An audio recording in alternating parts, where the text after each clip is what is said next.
Hello guys. 19 जनवरी 2023 का previous question paper देखिए आप हिंदी का। ऑप्शन नीचे दिए गद्यांश को ध्यानपूर्वक पढ़िए तथा सही पूछे गए प्रश्न के लिए सबसे उपयुक्त विकल्प का चयन कीजिए। समय पैसेज को अच्छे से पढ़िए, फिर बाद में क्वेश्चन कीजिएगा।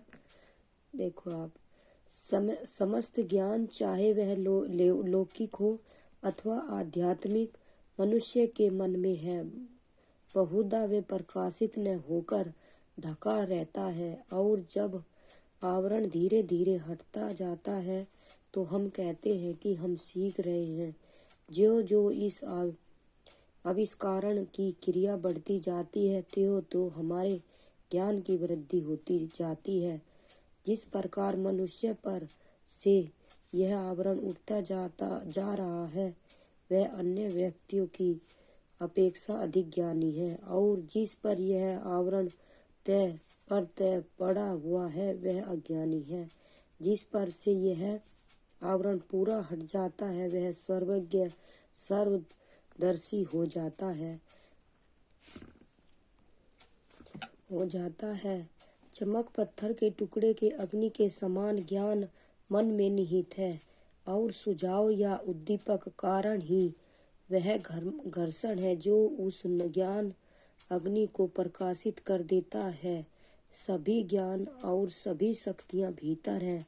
हम जिन्हें शक्तियां प्रकृति के रहस्य या बल कहते हैं वे सब भीतर ही हैं। मनुष्य की आत्मा से ही सारा ज्ञान आता है। जो ज्ञान सनातन काल से मनुष्य के भीतर निहित है उसी को वह बाहर प्रकट करता है और अपने भीतर देख पाता है।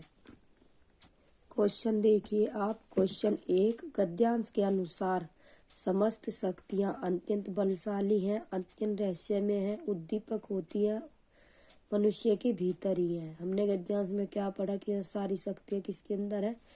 मनुष्य के भीतर ही है। गद्यांश के अनुसार इसका आंसर होगा ऑप्शन डी। सीखने का अर्थ है भीतर विद्यमान ज्ञान का उद्घाटित होना। ये भी देखो उसमें पैसेज में ही है, उद्घाटित होना। ऑप्शन बी, स्कूल में विविध विषयों का ज्ञान अर्जन। मनुष्य का आध्यात्मिक होते जाना। ऑप्शन डी, बहुत अधिक ज्ञान प्राप्त करना। इसका आंसर होगा ऑप्शन ए, भीतर विद्यमान ज्ञान का उद्घाटित होना। क्वेश्चन 3 देखिए आप। अज्ञानी वह व्यक्ति है जिसे अपने भीतर छिपी शक्तियों का अहंकार हो, जिसे अपने भीतर छिपे ज्ञान का आभास न हो, जिसने विविध विषयों का अध्ययन न किया हो, जिस पर अहंकार का आवरण चढ़ा है। इसका आंसर होगा ऑप्शन बी, जिसे अपने भीतर छिपे ज्ञान का आभास न हो। क्वेश्चन 4 देखिए आप। मन में निहित ज्ञान की तुलना की गई है पत्थरों के बीच घटित घर्षण से, पत्थर से छिपे अग्नि तत्व से, पत्थर में छिपी शक्तियों से, पत्थर की चमक से। इसका आंसर होगा पत्थर में छिपे अग्नि तत्व से, ऑप्शन बी। क्वेश्चन 5, गद्यांश के अनुसार यह वांछनीय है कि मनुष्य अपने भीतर छिपे आवरणों को हटाए, अपने जीवन में ज्ञान व शक्ति का प्रकाश लाए। ऑप्शन बी, अपने भीतर छिपे ज्ञान व शक्तियों की पहचान करे, अपने जीवन को आध्यात्मिक पथ पर ले जाए। गद्यांश के अनुसार यह वांछनीय है कि मनुष्य अपने भीतर छिपे ज्ञान व शक्तियों की पहचान करे। इसका आंसर होगा ऑप्शन सी। क्वेश्चन 6 देखिए आप। ज्ञान कहाँ से आता है? किताबों से, सवा स्वाध्याय से, आत्मा से, सीखने से। ज्ञान आत्मा से आता है, ऑप्शन सी। क्वेश्चन 7, ज्ञान अग्नि का संधि विच्छेद है। ज्ञाना प्लस गिनी। ऑप्शन ज्ञान प्लस गिन। ऑप्शन बी, ज्ञान प्लस अग्नि। इसका आंसर होगा ऑप्शन बी, ज्ञान प्लस अग्नि। समूह से भिन्न शब्द है उद्दीपक, लौकिक, आध्यात्मिक, प्राकृतिक। इसका आंसर होगा उद्दीपक, ऑप्शन ए। क्वेश्चन 9, सर्वज्ञ से अभिप्राय है जो सब कुछ जानता है, जो सबको ज्ञान देता है, जो सारी कलाएं जानता है। ऑप्शन डी, जो सार्वजनिक ज्ञान प्राप्त हो। ऑप्शन ए इसका आंसर है जो सब कुछ जानता है। गद्यांश देखिए आप लोग। नीचे दिए गद्यांश को ध्यानपूर्वक पढ़िए तथा पूछे गए प्रश्न के लिए सबसे उपयुक्त विकल्प का चयन कीजिए। रोमांचित सी लगती वसुधा आई जो गेहूं में बाली अरहर सनई की सोने की। किम किरनिया है शोभाशाली उड़ती भीनी तेलाक गंध फूली सरसों पीली पीली जो हरित धरा से झांक रही नीलम की कली तीसी नीली। देखिए आप, किम किरनिया शब्द का अर्थ है कंकड़ किनारी सुनहरी किरणें। ऑप्शन बी छोटा घुंघरू इसका आंसर है। किम किरनिया का अर्थ है छोटा घुंघरू। क्वेश्चन 11 तेल जैसी गंध का कारण है तेल का बहना तेल का दिया जलना सरसों का फूलना सरसों का तेल निकालना। इसका आंसर होगा ऑप्शन सी सरसों का फूलना। क्वेश्चन 12 कविता के आधार पर कहा जा सकता है कि फसल अभी कच्ची है फसल पक गई है धरती नीली हो रही है धरती पीली हो रही है। इसका आंसर होगा फसल पक गई है। Option B. क्वेश्चन 13 वसुधा का शाब्दिक अर्थ है वसु अर्थात धन संपदा को धारण करने वाली वसु अर्थात गो संपदा को धारण करने वाली अत्यंत सुंदर चेहरे वाली आकर्षक स्त्री अत्यंत सुंदर केशों को धारण करने वाली। इसका आंसर होगा ऑप्शन ए वसु अर्थात धन संपदा को धारण करने वाली। क्वेश्चन 14 निम्नलिखित में से विशेष्य का उदाहरण है सोने की ज्यों गेहूं हरित धरा पीली पीली। इसका आंसर होगा ऑप्शन सी हरित धरा। क्वेश्चन 15 तेलाक के समान शब्द है दुसाध्य विरक्त तिलयुक्त विषाक्त। इसका आंसर होगा ऑप्शन डी विषाक्त तेलाक्त आक्त अर्थ में भी आक्त। क्वेश्चन 16 निम्नलिखित में से कौन से ग्राह्य कौशल है श्रवण एवं बोलना श्रवण एवं पठन बोलना एवं लिखना विमर्श के कौशल। ऑप्शन बी श्रवण एवं पठन सुनकर और पढ़ना हम ग्रहण करते हैं ना कैसे करते हैं सुनकर भी ग्रहण करते हैं और पढ़कर भी ग्रहण करते हैं तो इसका आंसर होगा ऑप्शन बी। क्वेश्चन 17 देखिए आप निम्नलिखित में से कौन सा या कौन से वर्तमान भाषा अधिगम दृष्टिकोण में से सही है। ऑप्शन ए स्वर्ण वाचन पठन लेखन ध्यान देना और चिंतन एक रेखीय तरीके से विकसित होते हैं। ऑप्शन बी श्रवण वाचन और पठन पहले विकसित होते हैं और उसके बाद लेखन विकसित होता है।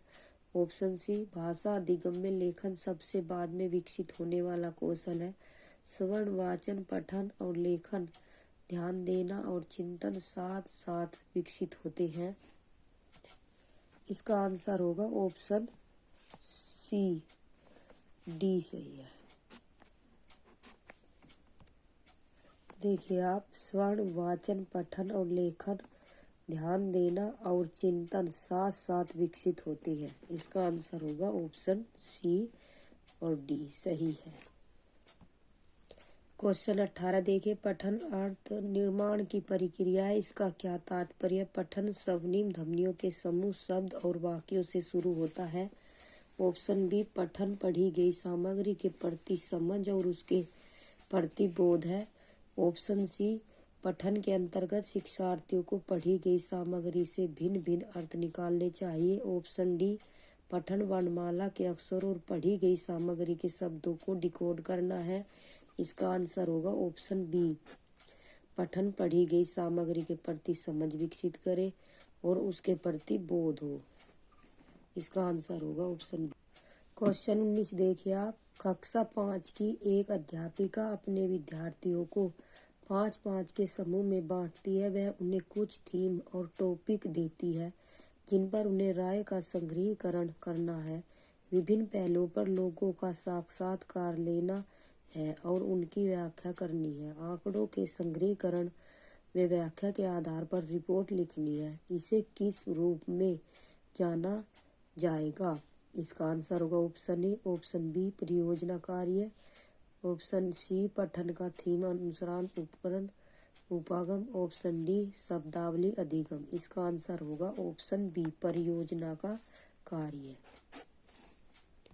देखिए आप, कक्षा 5 की एक अध्यापिका अपने विद्यार्थियों को 5-5 समूह में बांटती है। वह उन्हें कुछ थीम और टॉपिक देती है जिन पर राय का संग्रहीकरण करना, विभिन्न पहलुओं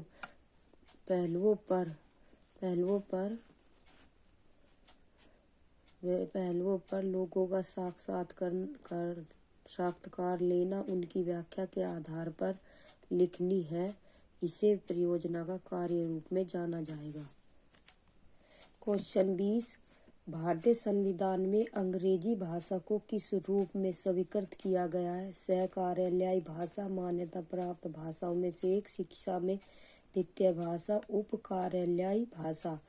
इसका आंसर होगा ऑप्शन डी उपकार्यालयी भाषा। क्वेश्चन 21 देखिए आप लोग, निम्नलिखित में से कौन सा पठन के समय के कार्य है? ऑप्शन ए समूची कक्षा की गतिविधि के रूप में। अध्यापक शिक्षार्थियों के साथ पठन से पहले पाठ्य सामग्री के मुख्य बिंदु पर चर्चा करता है। ऑप्शन बी शिक्षार्थियों से कहा जाता है कि वे कहानी में आए किसी एक पात्र के रूप में स्वयं को माने और अपने अनुभव डायरी में लिखे। ऑप्शन सी अध्यापक घर में पाठ्य सामग्री का मौन पठन करता है और उसी सामग्री को कक्षा में पढ़ाने के लिए तैयारी के साथ आता है। ऑप्शन डी कक्षा को 4-4 के समूह में विभाजित किया जाता है और बारी बारी से पठन सामग्री का पठन किया जाता है।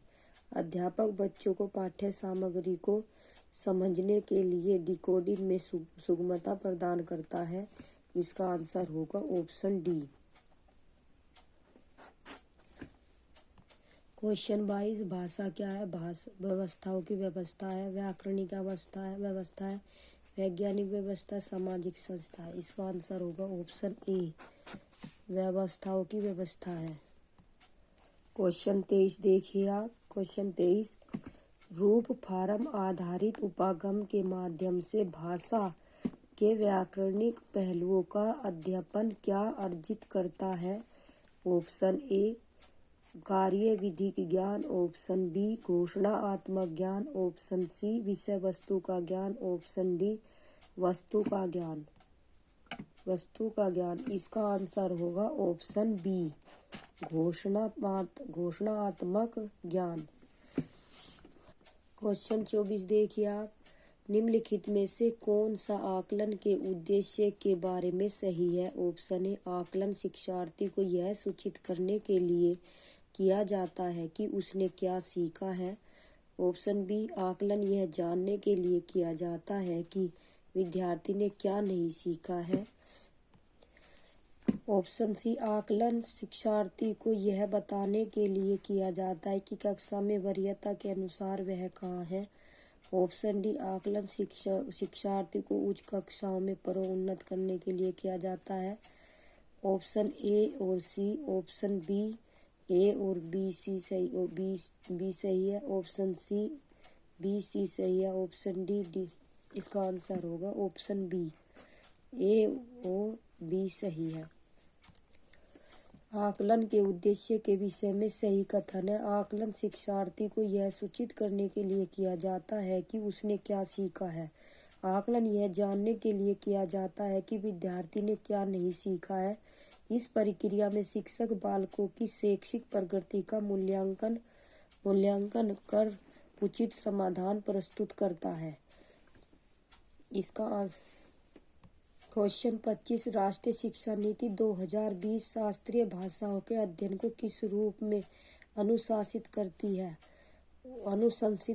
ऑप्शन ए त्रिभाषा सूत्र के अंतर्गत में, ऑप्शन बी विद्यालयी शिक्षा के आरंभिक चरणों से, ऑप्शन सी माध्यमिक चरण में एक अतिरिक्त विकल्प के रूप में। जिसका आंसर होगा ऑप्शन सी। देखिए आप, क्वेश्चन 26, निम्नलिखित में से कौन सा कथन प्रभावशाली तरीके से व्याकरण शिक्षण के बारे में सही नहीं है। देखिए, प्रमाणिक संप्रेषण के माध्यम से रूप, विधान, नियम, प्रस्तुत करना। ऑप्शन बी संदर्भ में व्याकरण के प्रासंगिक नियम बताना। ऑप्शन सी जीवन की वास्तविक संप्रेषण स्थितियों को आधार बनाकर रूप विधान का अभ्यास करवाना। ऑप्शन डी व्याकरण को उसके नियम कंठस्थ करके वे ड्रिल द्वारा सिखाना। ये नहीं है तो निगेटिव का भाई निगेटिव, इसका आंसर होगा ऑप्शन डी। क्वेश्चन 27 देखिए आप, किसी विद्यार्थी द्वारा कहानी को अपने शब्दों में कहना किस तरह के आकलन में सहायता करता है? सटीकता, प्रभावपूर्णता, बोधगम्यता, स्मृति। इसका आंसर होगा बोधगम्यता, ऑप्शन सी। क्वेश्चन 28 देखिए, भाषा सीखने के दौरान विद्यार्थी द्वारा की गई गलतियां अधिगम में मदद करती है, अधिगम में बाधा पहुंचाती है। ऑप्शन सी संशोधन कार्य के बोझ में वृद्धि करती है, शिक्षार्थियों को नकारात्मक पुनर्बलन देती है। इसका आंसर होगा अधिगम में मदद करती है।